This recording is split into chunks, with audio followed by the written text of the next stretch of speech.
Good evening from the A.J. Palumbo Center practice gym, home of the Duquesne Dukes, where it is in fact the home of the Duquesne Dukes. They played a campus site first round home game against the Rhode Island Rams and come away with a 106-69 victory.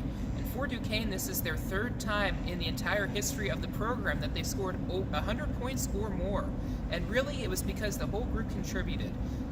Duquesne coach Dan Bird explained earlier in the post-game press conference that this is a team that's really having a lot of momentum and it's playing its basketball, its best basketball, at the right moment. And you saw it really from 1 through 11 in this game. 10 out of 11 players scored. 10 out of 11 players had at least a rebound. 10 out of 11 players had an assist. The bench had 61 points, which almost outscored Rhode Island. They were tied with Rhode Island at halftime. And the accolades go on from there and there. Chastity Amagrasso also moves into third place in the all-time scoring record for program history. Cadrian Loss surpassed herself, overachiever, her freshman mark with single-season block totals with her 5 swats today. And again, it goes from there. Really, there was just no let-up. And even the fourth quarter, which was a tie, was because the bench fought tooth and nail, a couple extra fouls, but fought tooth and nail with what Rhode Island was able to do, and they were able to eclipse that 100-point plateau. And Duquesne played aggressively, and there was no let-up during any time of those 40 minutes. And it was a very impressive effort, and really probably Duquesne's best effort on both ends of the ball all season. Yes, Rhode Island probably had one of its better offensive games. When you're shooting 70% from the field in an entire half, it's kind of hard to go to the other side of the ball and maintain that same kind of intensity. But try as they may, Duquesne was able to do just that for the most part. Were there a couple slip-ups? Yes. Will Dan Burke get on them in practice tomorrow? You bet you, as Sarah Palin would say. But in all seriousness, Duquesne's a team that's in the driver's seat. They're the 3rd seed. They're one of the 2 hottest teams in the conference right now. They're playing Friday, and if they win Friday, Saturday, and if they win that Sunday, in their home gym. They can sleep in their beds. They know the bounces of the rim. There is such a thing as home court advantage regardless of what seed you are, and the fact that Duquesne has now won 7 games in a row, if my math is correct, which journalism math is never a good thing, but we're going to go with it. 7 wins. The count maybe from Sesame Street might not like that, but 7 wins.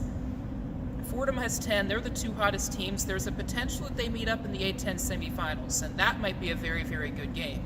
But Duquesne, as it sits right now, is going to be facing the winner of the St. Louis or the Richmond game, which that game has not ended at the time of this video. St. Louis was in front at the time of the video, but obviously we'll update both myself and David on PSN the updated final score for who Duquesne is playing. Duquesne, of course, did not have their way with St. Louis here the first time. It was close. There were some ups and downs, but ultimately Duquesne fell short. Against Richmond, Duquesne had a nice effort, but that was not a Duquesne team in either instance where it was at its full strength, which is something that fans saw. The fans were encouraging them and pushing them to get to that century level, that chalupa level, if you would, and they were able to do just that. And again, defensively, everybody brought it. Offensively, plays were run smoothly, and it was led by the seniors.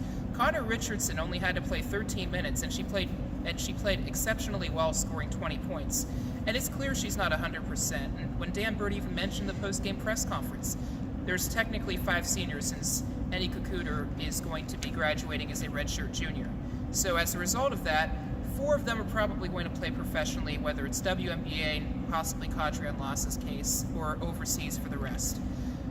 Unfortunately for Connor, whatever happens for Duquesne is going to be the end-all be-all for her playing career, but she still will be the graduate assistant at Duquesne while she still maintains her MBA, something that Burt confirmed earlier in the press conference. But you would not be able to tell. Connor was not the trail. She was the lead in fast breaks. She took a couple hard hits, a couple hard falls, and she hung in there. Chastity Amagrasso really hung in there, 20 points, and her minutes were also down, 22 points in 20 minutes, excuse me. So really, those 2 led the way, and then the seniors are finding each other. Yusuf Vujanovic only had 4 shots. She took 4 shots because she was deferring to teammates, and Paige Cannon the same. And really, that's what makes Dan Bird smile the most, is the assists, the 28 assists on 40 shots, the bench points, excuse me. Long night. Bench points, 61 bench points. So it's all very encouraging. And now for Duquesne, they have to ride this momentum, and they have to continue this wave, whether that's Friday, Saturday, or Sunday, because the next loss quite possibly is the last. Unless they win in the finals, there's absolutely no NCAA tournament, and right now they're probably not a WNIT tournament. They didn't take care of business in non-conference season. So really, the onus is on them, but is this a team that's feeling the pressure? No, it really isn't, because they're confident, they're playing together, and they're not panicking over the small things. In fact, they're thriving on the small things, and really that's the difference right now. So again, 106-69 is the final here at the Palumbo Center. We'll see you again back here on Friday night, Duquesne versus ? For a 7 p.m. tip. But for David Haig behind the camera, this is Zachary Weiss signing off. Have a good night.